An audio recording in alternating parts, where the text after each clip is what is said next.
So that concludes our presentations, and we now pass to the session where I'm sure you've all been looking forward to, the Q&A session.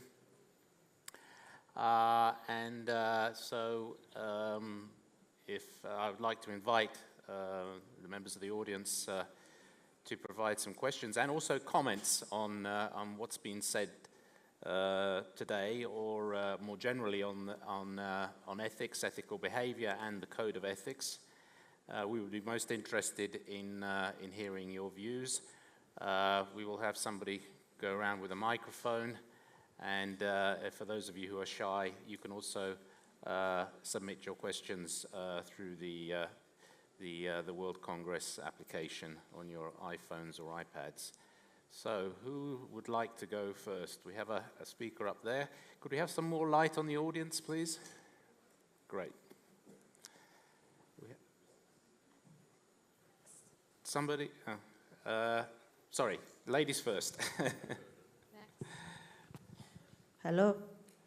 Yes. Hi, my question is to Ian, I think. Could you give your name, please, and where you're from? I'm Tshego Modise from the Botswana Institute of Chartered Accountants. On your slides, you had incorporating CPD as, ethics on the CPD. And from an institutional point of view, we think putting that as part of the annual declaration could actually be the solution, because each member would then be confirming that they have actually complied with the ethical code at the end of the day in executing their everyday lives.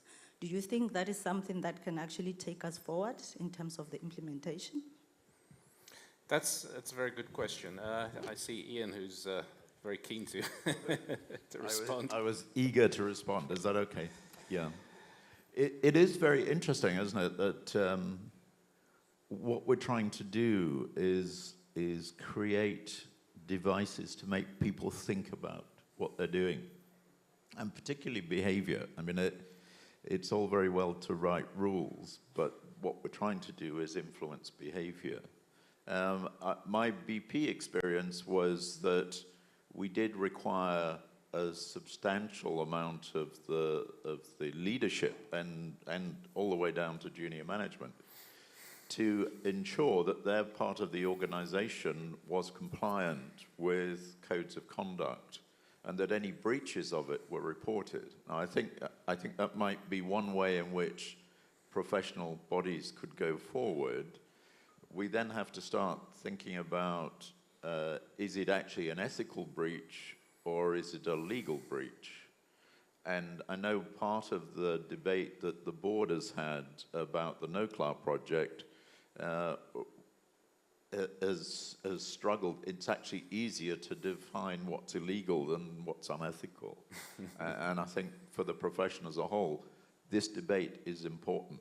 I do think thinking about it is important. I liked a quote I heard the other day from Bertrand Russell, who was a philosopher, a British philosopher, who said, most people would rather die than think. And most people do. So I would encourage you, yes, to think about certification, but it's actually more important to get people to think rather than just to certify. Thank you, Ian. We have somebody up there in the middle who's been... Thank you. Graham Gordon, Chief Executive, Praxis Global Alliance. I'd like to put a slightly ethical question to the board, to the representative here.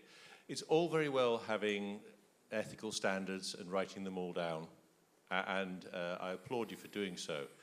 When it comes to finding a breach, as an individual, what level of support do you believe your individual bodies or IFAC as a whole can give to the individual who finds himself or herself in the situation of having to resign or having to give up his payment and therefore can't pay his mortgage so as to comply with his or her ethical standards? If they find a breach, we all say, well, you've got to become a whistleblower, etc. Whistleblowing's fine, but it doesn't always have the support, ethical support and backup that that person really needs. I think that's a very interesting comment, because we know that there are barriers to blowing the whistle, and particularly it's the impact that the consequences of blowing the whistle can be dramatic to individuals, particularly in individuals working in business. I don't know if any of, particularly the members of the board that are on this panel, may want to comment on. Don, would you like to, or Atsu? Well, whistleblowing is a part of our project. However, it is quite different from country to country. There might be very well-established systems for whistleblowing, but other countries, they may not have. So for those countries who do not have well-established systems for whistleblowing, it might be quite difficult to implement. As you mentioned, the person, he or she, may have to resign from the company or from the organization. But the difficult thing is who will support for that resignation of the person from the organization or or firm.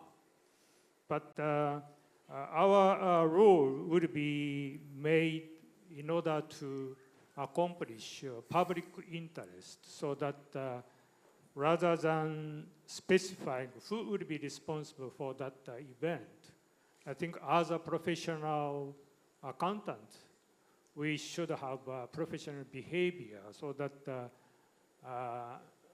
may not be any specific mechanism to support for that event. That is, I think, a professional judgment. Thank you, Atsu. Ian, yes.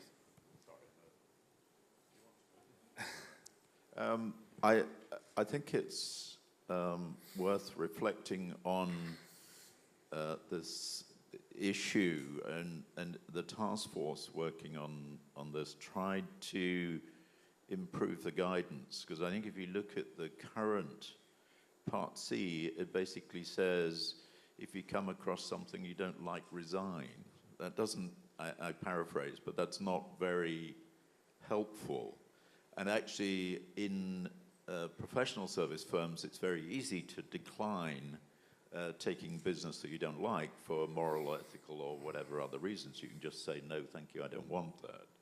For someone in a position of employment who's put in that position, we felt more guidance would be helpful. So, in particular, when we were starting to think about what guidance can we give to members to respond to pressure that is put on them. And when we all live with pressure, we all exert pressure. Pressure is something that happens day to day.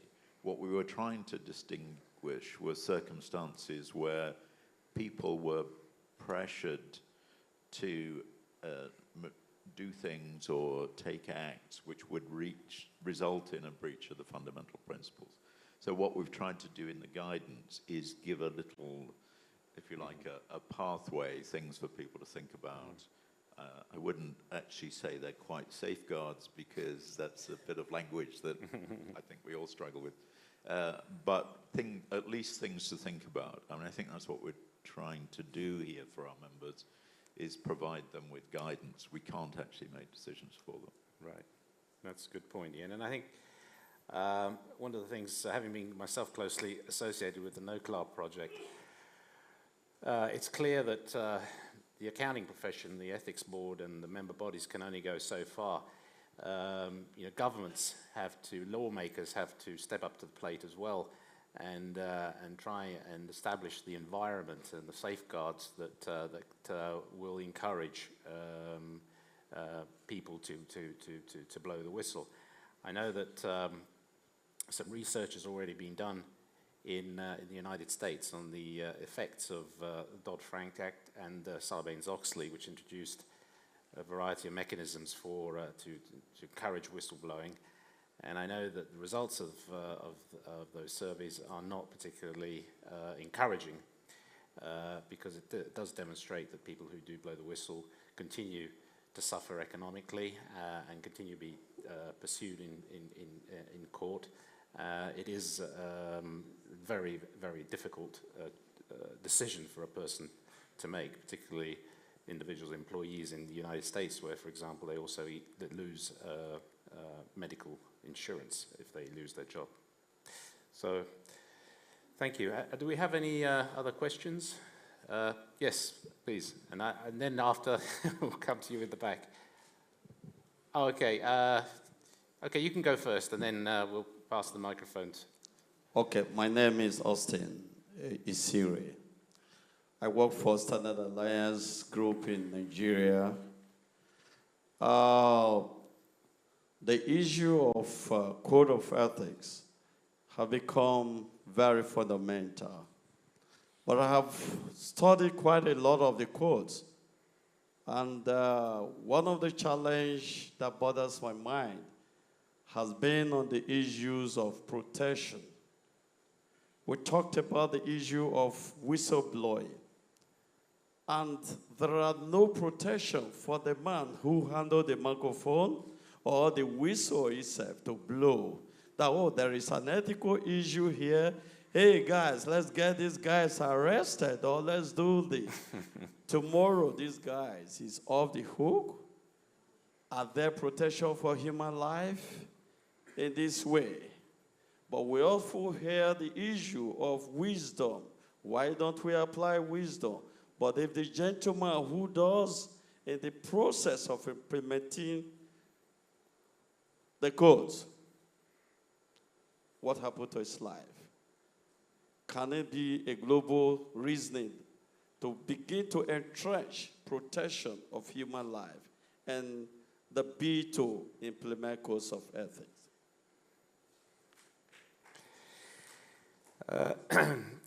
Can we let's hear the question also of this gentleman, and then maybe we can answer the two questions together.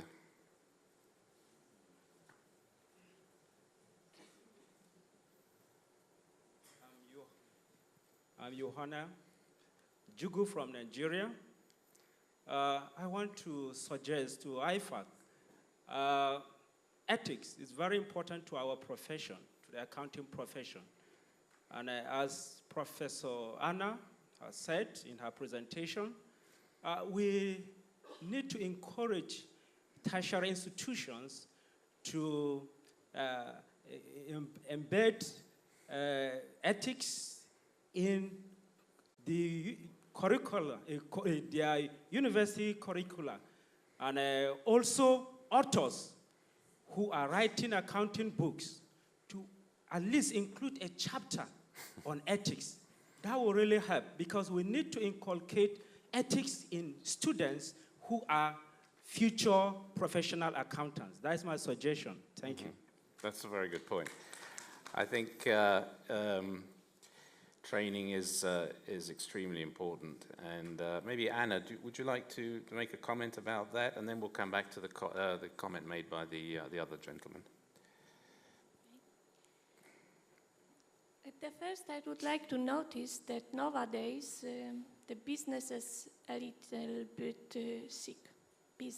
World of business is a little bit going to be sick. And I think that what we are going to do and what we have to do, we have to have very good medicine to make it more healthy. I think that we are here all like healers, which have to go to own country with a flame of ethics for the business and all meaning. And what we can do at the first stage of our activity, we can go to our place, to our companies, to our universities, and we can share this flame of ethics. in every minute of our life. And this is very difficult to do. But on my place, from my point of view, I have to prepare some case of studies for my students, which would be discussed during my classes, which would be push them to take advantage to